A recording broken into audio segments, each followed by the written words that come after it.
Welcome to all student. जैसा कि आप जैव प्रौद्योगिकी पढ़ रहे हैं और जैव प्रौद्योगिकी में हमने बहुत कुछ जाना। लास्ट लेक्चर में हमने इस एंजाइम्स के बारे में जाना कि आपके प्रतिकृति एंजाइम्स कौन से होते हैं, लाइगेज एंजाइम्स क्या होता है जो डीएनए को जोड़ने में मदद करता है। इसके अलावा प्रतिकृति एंजाइम्स देखे और हमने प्रतिबंधन एंजाइम्स देखे। ठीक है, और आपके कुछ बेसिक शब्दावली बची है आपकी जैव प्रौद्योगिकी। अभी हम शब्दावली के ऊपर ही है बेटा। शब्दावली एक बार आपको समझ में आ जाए ना तो आपको मैं उसकी जो प्रक्रम है, जैसे जो जो हम जैव प्रौद्योगिकी के अंदर जो हम जैव प्रक्रम यूज़ करते हैं, प्रयोग में लाते हैं, तो मुझे उसको आपको समझाना आसान रहेगा। ठीक है? सो इसकी जो नोट्स है मैंने आपको प्रोवाइड कर दिए थे, तो आप नोट्स देख लीजिएगा। ओके? तो आज हम जानेंगे क्लोनिंग संवाहक के बारे में। देखिए आपको आपकी 90% आपकी 90% आपकी जो जैव प्रौद्योगिकी में होने वाली जो शब्दावली है हम उसको प्रयोग कर चुके हैं, उसके बारे में समझ चुके हैं।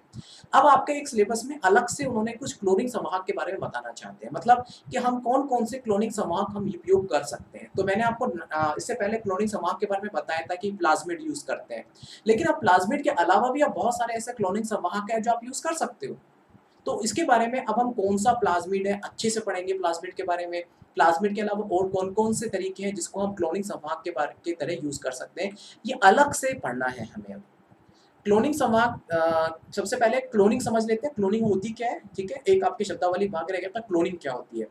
जैसे कि आप वांछित डीएनए और वाहक डीएनए को आप जोड़ते हैं, तो हम नेक्स्ट लेक्चर अभी हम उसके वाहक डीएनए के बारे में ही पढ़ने जा रहे हैं। क्योंकि वांछित डीएनए तो क्या होता है, हर एक डीएनए का वांछित डीएनए ये तो आपका एक ये तो आपकी पसंद है कि आपके पसंद में वांछित डीएनए क्या है। उसको कट करना आपको आ गया, वो एंडोन्यूक्लियस एंजाइम से आप कट कर लेते हैं। ठीक है? वाहक डीएनए जो होता है, इस पे हम अपनी चर्चा करेंगे कि किस तरीके के वाहक डीएनए होते हैं, किस तरह के उसे उपयोग में लाना चाहिए। क्योंकि वह आपकी जो पूरी रिकॉम्बिनेंट डीएनए या पुनर्नियोजन बनाने की जो डीएनए की क्रियाविधि है, पूरी वाहक डीएनए पे टिकी हुई है। ठीक है? उसके बाद में क्या हुआ कि कृत्रिम विधि के थ्रू आपने पुनः संयोजक डीएनए बनाया। पुनः संयोजक डीएनए से इसकी हम क्लोनिंग करते हैं, मतलब पुनः संयोजक डीएनए होता है, इसकी हम क्लोनिंग करते हैं। और क्लोनिंग करने से क्लोनिंग कहने का मतलब है ये एक तरह का ऐसा तरीका है जिसमें हम एक पुनः संयोजक डीएनए को विदिन कुछ मिनट, कुछ ही सेकंड के अंदर एक से हम लाखों पुनः संयोजक डीएनए बना लेते हैं। इसे हम क्लोनिंग कहते हैं। क्लोनिंग के लिए हम कुछ ऐसे मीडियम होते हैं और ऐसे कुछ पोषक तत्व इनको दिए जाते हैं जिससे कि अपने आप को एलैंगिकली ग्रो करते हैं, मतलब अपने आप की वृद्धि करते हैं ये। ठीक है? जैसे देखिए एक पिक्चर होता जिसमें बाहरी डीएनए, ये आपका बाहरी डीएनए, इसके अलावा ये आपका वाहक डीएनए। इसके बारे में हम पढ़ेंगे अभी थोड़ी देर में। वाहक डीएनए, बाहरी डीएनए, जिसमें आपने उसको पुनः संयोजक डीएनए बनाया, मतलब बाहरी डीएनए को आपने विशिष्ट स्थानों पे काटा, मतलब किसकी मदद से? एंडोन्यूक्लियस एंजाइम की मदद से। फिर आपने संवाहक डीएनए को भी एंडोन्यूक्लियस एंजाइम की मदद से काटा। दोनों को हम उसी सेम एंजाइम से कट करते हैं, याद रखना। फिर उसके बाद में जहाँ-जहाँ आपने काटा, फॉर एन एग्जांपल ये आपका एक इम्पोर्टेंट भाग है जिसको आपको जोड़ना है। तो हमने क्या किया, लाइगेज एंजाइम की मदद से यहाँ पे इसको जोड़ दिया आपने। फिर उसके बाद में हम उसको स्थानांतरित करते हैं ई कोलाई के अंदर। ई कोलाई को हम एग्जांपल लेके चल रहे हैं कि ई कोलाई के अंदर हम स्थानांतरित करते हैं, जो आपका पुनः संयोजक डीएनए बना उसको हम स्थानांतरित करते हैं ई कोलाई के अंदर। जब उसका विभाजन होता है तो विभाजन से आपकी क्लोनिंग बनती है। ठीक है? और ई कोलाई जो होते हैं ये मतलब बहुत कम टाइम के अंदर मिलियंस ऑफ अरबों कोशिकाएं बना देते हैं, इतनी जल्दी विभाजित करते हैं ये। तो अभी तक देखिए इन शब्दावली के अंदर हम सभी कुछ पढ़ चुके हैं, जीन पढ़ चुके हैं, डीएनए पढ़ चुके हैं, प्लाज्मिड पढ़ चुके हैं, प्लाज्मिड होता क्या है वो हम पढ़ चुके हैं, क्लोनिंग संवाहक के बारे में हमने पढ़ा है कुछ। अब इसके बारे में हम थोड़ा और डिटेल में पढ़ेंगे। एंजाइम पढ़ चुके हैं, प्रतिबंधन एंजाइम पढ़ चुके हैं, क्लोनिंग पढ़ चुके हैं, पुनः संयोजक डीएनए पढ़ चुके हैं। अब हम थोड़ा-सा क्लोनिंग संवाहक के बारे में आपके जो बुक है उसके अंदर क्लोनिंग संवाहक के बारे में बहुत अच्छे से दिया हुआ है। इतना सीबीएसई में भी नहीं दिया हुआ जितने आपके में दे रखा है अलग से। चलिए क्लोनिंग संवाहक वेक्टर डीएनए के 3 अलग-अलग प्रकार होते हैं। वेक्टर डीएनए मतलब क्लोनिंग संवाहक के 3 अलग-अलग प्रकार हो सकते हैं। Bacteriophage, plasmid DNA and cosmid. ये 3 अलग तरीके के क्लोनिंग संवाहक होते हैं जिसको आप संवहन में यूज़ कर सकते हो, ठीक है? वाहन की तरह यूज़ कर सकते हो। इसके अलावा भी और 3-4 छोटे होते हैं, लेकिन सबसे मेन भाग यही है और सबसे ज़्यादा उपयोग किया जाता है प्लाज्मिड डीएनए का।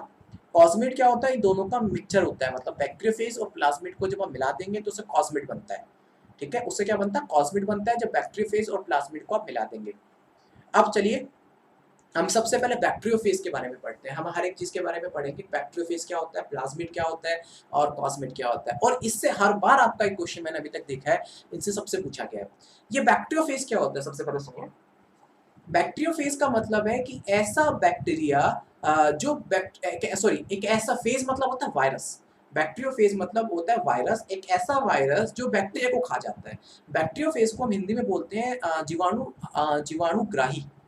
जीवाणुग्राही मतलब जीवाणु को ग्रहण करने वाला, मतलब ये बैक्टीरिया को खा जाता है। जैसे बहुत सारे वायरस होते हैं जो प्लांट को भी संक्रमित करते हैं, कुछ इंसानों को संक्रमित करते हैं, ये बैक्टीरियोफेज बैक्टीरिया को संक्रमित करता है।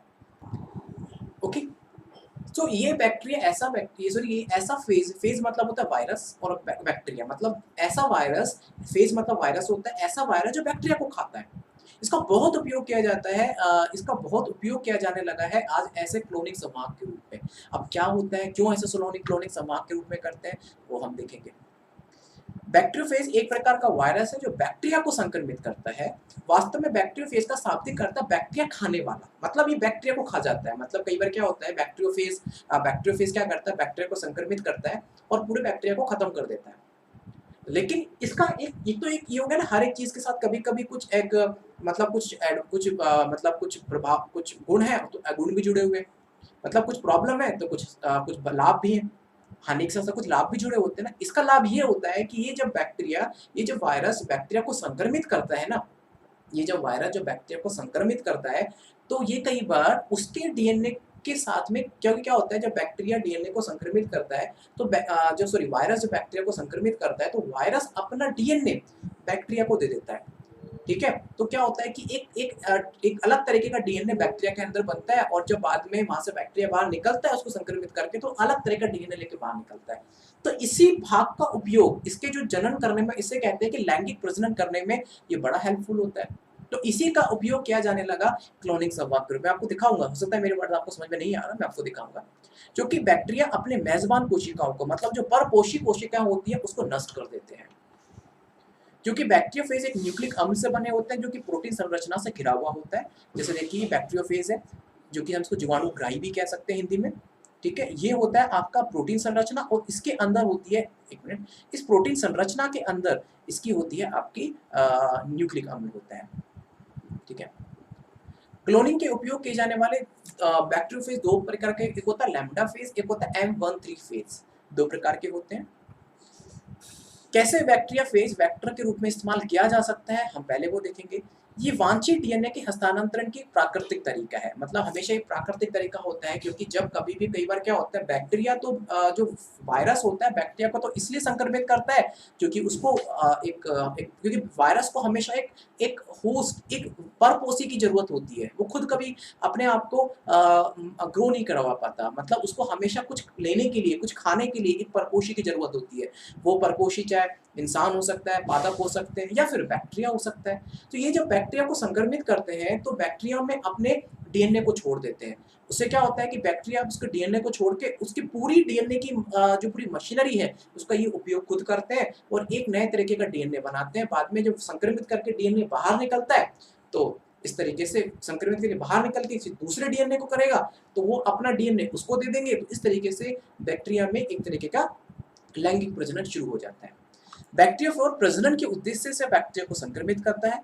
संक्रमण के दौरान बैक्टीरिया फेज स्वयं के डीएनए को बैक्टीरिया कोशिका में स्थानांतरित करता है। तो बैक्टीरिया का डीएनए और वायरस का डीएनए दोनों मिल जाते हैं, और मिलने के बाद में जब बैक्टीरिया फेज बाहर निकलता है, उस कोशिका, संक्रमित कोशिका से बाहर निकलता है, तो उसके डीएनए का, अब वो क्या होता है, अपना डीएनए बाहर निकालेगा तो उसके साथ साथ कुछ बैक्टीरिया का डीएनए भी आ जाता है। फिर अब एक पुनर्नियोजित डीएनए बन गया। जैसे कि खुद का डीएनए तो था ही, साथ साथ से बैक्टीरिया का डीएनए भी आ गया। फिर वो बैक्टीरियोफेज दूसरी कोशिकाओं को, बैक्टीरिया कोशिकाओं को संक्रमित करेगा, और संक्रमित करने से एक लैंगिक प्रजनन का एक तरीका चल जाएगा। फिर बैक्टीरियोफेज डीएनए के बैक्टीरिया डीएनए के साथ जुड़ जाता है और एक पुनः संयोजक डीएनए बनता है, और एक परिपक्व बैक्टीरियोफेज का हिस्सा बन जाता है। ठीक है, फिर ये पुनः संयोजक डीएनए को एक जीवाणु कोशिका से दूसरी कोशिका में स्थानांतरित किया जाता है। अब मैं आपको इस तरह से बैक्टीरियोफेज प्राकृतिक वेक्टर के रूप में काम कर सकता है। अब ये क्वेश्चन एक बार आपका आया था कि MI13 की तुलना में लैम्डा बैक्टीरियोफेज के रूप में अधिक महत्वपूर्ण है। एक बार आया था क्वेश्चन, मैं बता देता हूँ। देखिए, जो MI की तुलना में लैम्डा बैक्टीरियोफेज ज्यादा उपयोग किए जाते हैं। तो इससे पहले मैं आपको पहले एक बार वो दिखा देता हूँ कि कैसे बैक्टीरियोफेज वेक्टर ग्रुप में इस्तेमाल होता है। वो तो एक छोटा सा भाग है, मैं बाद में भी दिखा दूंगा आपको। जैसे देखिए, मान के चलो ये एक बैक्टीरिया है। ठीक है, जिसके अंदर उस बैक्टीरिया की कोशिका है जिसके अंदर ये उसका न्यूक्लियस है, मतलब कहने का मतलब बैक्टीरिया में सॉरी न्यूक्लियस तो होता ही नहीं, केंद्र तो होता ही नहीं है, उसके अंदर उसका डीएनए है, उसका न्यूक्लिक अम्ल है और ये उसका आनुवांशिक पदार्थ है। मान के चलो किसी बैक्टीरियोफेज ने इसको संक्रमित किया, ठीक है, संक्रमित किया, संक्रमित करने से क्या होता है, ये बैक्टीरियोफेज का आनुवांशिक पदार्थ है, संक्रमित किया, संक्रमित करने से क्या होता है कि एक मिनट, ये अपना जो संक्रमित अनुवांशिक पदार्थ का स्थानांतरण कर देता है बैक्टीरिया कोशिका के अंदर। स्थानांतरित किया, स्थानांतरित करने से क्या हुआ कि अब बैक्टीरिया की कोशिका का डीएनए और बैक्टीरियोफेज का डीएनए दोनों आपस में जुड़ जाते हैं, जुड़ गए, जुड़ने से क्या होता है, पुनः संयोजन डीएनए बनता है, ठीक है। फिर बाद में क्या होता है कि ये पुनः संयोजन डीएनए का आपस में पुनः संयोजन डीएनए का क्लोनिंग होती है, मतलब अपने आप को ये ग्रो करवाता है और उसी तरीके से पुनः संयोजन का गुणन होता है, उसी तरीके से बैक्टीरियोफेज का भी गुणन होता है। अब बाद में क्या होता है, ये बैक्टीरियोफेज होते हैं, सारे बैक्टीरियोफेज क्या होता है कि दो तरीके, क्योंकि जनरली क्या होता है कि जब बैक्टीरिया की कोशिका को इसने क्या किया, हाईजैक कर लिया, उसने अपने डीएनए का भी गुणन करवाया बैक्टीरिया की कोशिकाओं को यूज करके, उपयोग करके, अपनी जो प्रोटीन है ना, बाहर का जो प्रोटीन था उसको भी उसने गुणन करवाया। फिर क्या होता है कि बैक्टीरियोफेज परिपक्व होकर बाहर निकलता है और परिपक्व होने पे बस थोड़ा सा चेंज आ गया, इसके अंदर ये जो दिख रहा है ना, ये जो दिख रहा है, ये डीएनए आ गया, मतलब इसमें देखिए ये तो उसका वायरस का डीएनए था और ये बैक्टीरिया का डीएनए, बस ये अलग से इसमें पुनः संयोजित डीएनए आ गया। फिर बाद में क्या होता है, ये दूसरी कोशिकाओं को मतलब अब क्या होता है, ये दूसरी को जीवाणु पे संक्रमित करेगा, जीवाणु पे संक्रमित करके अपना डीएनए उसको दे देगा, ठीक है। तो पुनः संयोजन डीएनए का स्थानांतरण हो गया और यही तो हमें करना है। देखिए वेक्टर का काम क्या है, वेक्टर का काम यही है कि जो पुनः संयोजित डीएनए है उसका स्थानांतरण करना, बस ये इसने स्थानांतरित कर लिया, बस ये इसका प्राकृतिक तरीका है, हम इसको कृत्रिम तरीके से उपयोग करते हैं, ये तो प्राकृतिक तरीका है, तो इसी का हम उपयोग अपने स्वार्थ के लिए कर सकते हैं। मैंने वर्ड यूज किया है, स्वार्थ नहीं होता, मतलब हम स्वार्थ के लिए उपयोग कर सकते हैं, ठीक है, बस यही तरीका होता है, ये नेचुरल है, ये प्राकृतिक होता है। बस इसी तरीके से हम बैक्टीरियोफेज कहते हैं, चल तू अपना काम कर ही रहा है, एक छोटा सा काम हमारा भी कर दे, तो इसी तरीके से बैक्टीरियोफेज का उपयोग किया जाता है। चलिए अभी जो रह गया था मैं बता देता हूँ। एमआई की तुलना में बैक्टीरियोफेज के रूप में क्यों उपयोग किया जाता है, क्योंकि क्या होता है, लैम्डा फेज जो बैक्टीरियो वेक्टर होते हैं, ई कोलाई के बैक्टीरियोफेज है, ये ई कोलाई के बैक्टीरियोफेज होते हैं, मतलब ई कोलाई को, क्योंकि ई कोलाई सबसे ज्यादा उपयोग किए जाने वाली कोशिका है और ये ई कोलाई के बैक्टीरियोफेज है और ई कोलाई को सबसे ज्यादा संक्रमित यही करता है लैम्डा फेज, और सबसे उपयोग होने वाली कोशिका भी यही है, तो इसलिए सबसे अच्छा होता है। इसके पास रैखिक और द्विखंडीय डीएनए होता है, इसके पास रैखिक होता है, द्विखंडीय डीएनए इसके पास होता है बैक्टीरियोफेज के पास में। लैम्डा फेज के अनावश्यक भाग को आसानी से हटाया जा सकता है ताकि वाहक डीएनए में आकार में छोटा हो जाए और इस प्रकार के वांछित डीएनए को जोड़ा जा सके। जो जैसे क्या होता है लैम्डा फेज, या प्राकृतिक तरीके से, कृत्रिम तरीके से बात कर रहा हूँ फिलहाल मैं भी, कि जब हमें संवहन की तरह यूज करना है तो हम लैम्डा फेज का जो अनावश्यक डीएनए है उसको हम हटा देते हैं, तो क्या होता है, जो अब जो लैम्डा फेज का डीएनए का साइज छोटा हो जाएगा, और तो जब उसके डीएनए का साइज छोटा हो जाएगा तो उसके हम छोटा हो जाने से उसके डीएनए का साइज छोटा हो गया तो हम उसको आसानी से वाहक डीएनए में जोड़ सकते हैं, क्योंकि अगर बड़ा साइज होता, पूरा लैम्डा फेज का बड़ा डीएनए होता तो उसको जोड़ने में प्रॉब्लम होती, ठीक है। तो अब यहाँ से हम उसके साइज को, डीएनए को छोटा कर देंगे तो आसानी से इसमें कुछ हम बड़े साइज के डीएनए को जोड़ सकते हैं ताकि वाहक डीएनए में के आकार में छोटा हो जाए और बड़े आकार के वांछित डीएनए को हम जोड़ सकें, ठीक है। तो ये इसलिए उपयोग किया जाता है। चलिए यहाँ तक समझ में आ गया आपको? अगर आपको ये समझ में नहीं आ रहा फिर मैं बता देता हूँ। तो पुनः देखिए क्या होता है कि जो बैक्टीरियोफेज होता है, जो जीवाणुभोजी होता है, जब किसी भी कोशिका को संक्रमित करता है तो उसकी पूरी जो मशीनरी होती है ना, उसके जो पूरा जो काम धाम होता है उस पूरी कोशिका का, वो हाईजैक खुद कर लेता है। मैं कहता है मैं अपने तरीके से चलाऊंगा, वो अपने तरीके से क्या चलाएगा। देखिए वायरस फेज या फिर के बाद दो ही चीजें होती है, एक होता है न्यूक्लिक अम्ल होता है, एक प्रोटीन होता है। तो न्यूक्लिक अम्ल का भी गणन करता है और उसी तरीके से अपने प्रोटीन का भी गणन करता है। तो जब ये दोनों मैच्योर हो जाते हैं तो ये बैक्टीरियोफेज उस कोशिका को तोड़ के बाहर निकल जाता है।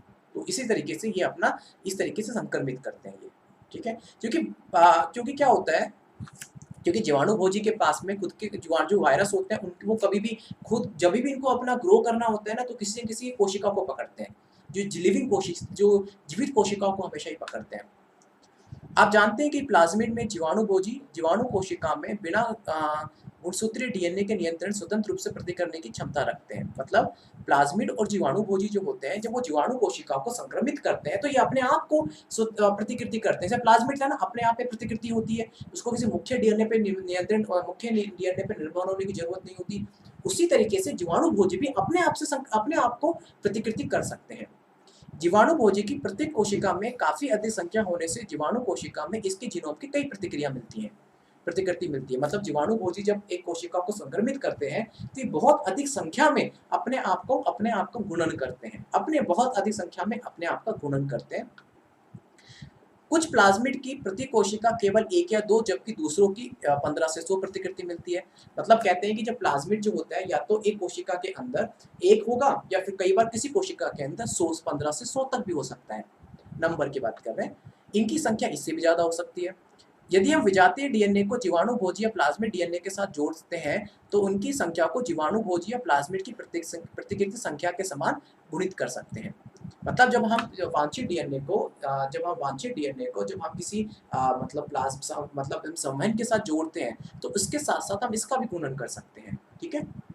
वर्तमान समय में उपयोग किए जा रहे संवहन इस प्रकार से तैयार किए जाते हैं, इन्हें बाहरी डीएनए से जोड़ने और पुनर्योगजों के चयन में सहायता मिलती है। ये जो लाइन है मैं आपको अच्छे से समझाऊंगा। कहने का मतलब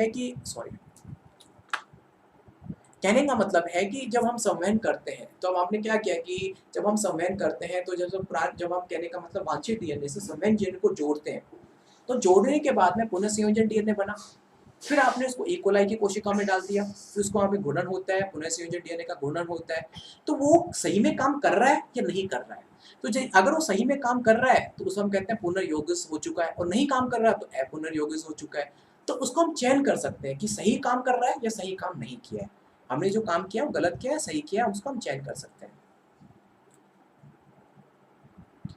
ठीक है। जैसे कि अब आपका जो क्लोनिंग संवाहक में दूसरा प्लाज्मिड होता है, हमने प्लाज्मिड के बारे में पढ़ा है। इसको हम प्लाज्मिड डीएनए संवाहक डीएनए के रूप में काम कर सकता है।